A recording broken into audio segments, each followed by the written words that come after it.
Welcome to Overeaters Anonymous. In the next few minutes, we want to tell you a little about OA's approach to compulsive overeating.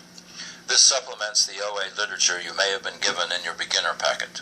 OA is not a diet club. We look at our problem as a physical, mental, and spiritual illness that requires a physical, mental, and spiritual solution. What most of us discovered when we came to OA was that we were compulsive eaters. We had a problem that made us unable to eat like normal eaters, no matter how many diets, how many resolutions or promises, how much emotional pain we put ourselves through, no matter how much we knew we were endangering our health. OA is patterned after Alcoholics Anonymous. Many of us find our relationship with food is much like an alcoholic's relationship with alcohol. An alcoholic, consciously or unconsciously, may start out using alcohol to take the edge off, to comfort, to escape perhaps. But then, over time, the alcohol begins to take over. He develops an addiction to the alcohol. He wants to stop, but can't. Change the word alcohol to food, particularly certain foods that many of us seem to reach for over and over. And we began to see that our food compulsion operates much like alcohol. Like the alcoholic, we are unable to stop and stay stopped on our own. Let's look at some definitions to clarify. Obsession, a persistent, disturbing, mental preoccupation with an often unreasonable or irrational idea, an idea that overpowers all other ideas. Compulsion, an irresistible impulse to perform what is often an irrational act. While the obsession was mental, the compulsion is closer to a physiological response. The mind is no longer in control. Willpower is useless. We can't stop ourselves from continuing to eat. And one more, disease, a condition that causes a vital function in our body to not function properly.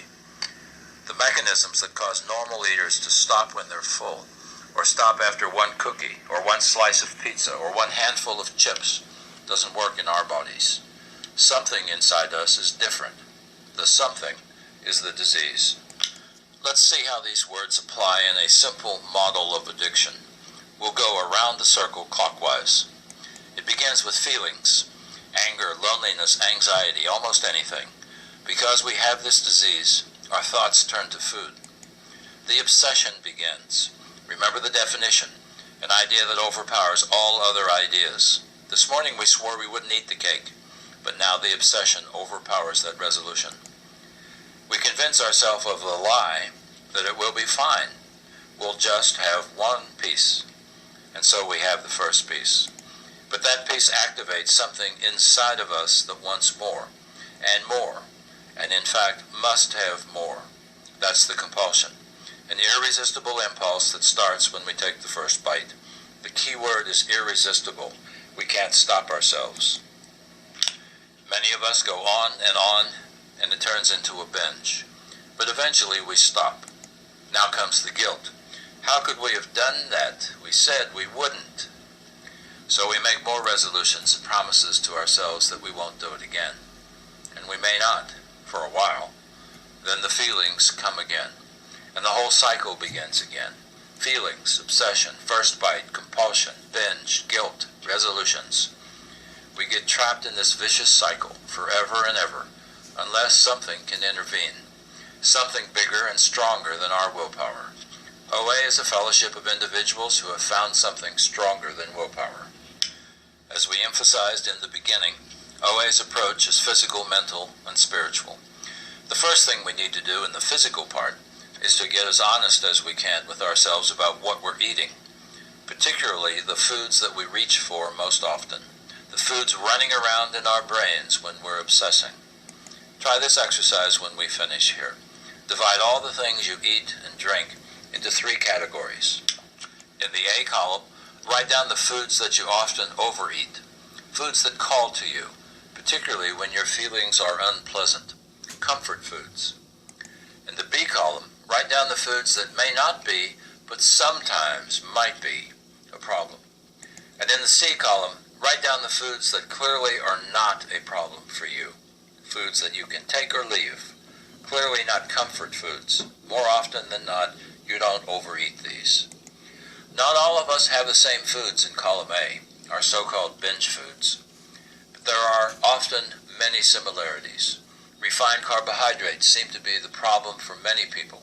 Things full of sugar or high fructose corn syrup or white flour. For others it might be fatty, salty foods. That's a lot of information on the physical. The 12 steps of OA address the emotional and spiritual. The 12 steps are a process to help you examine the set of ideas on which you run your life, to see what works and what doesn't, and to help you change what needs to be changed.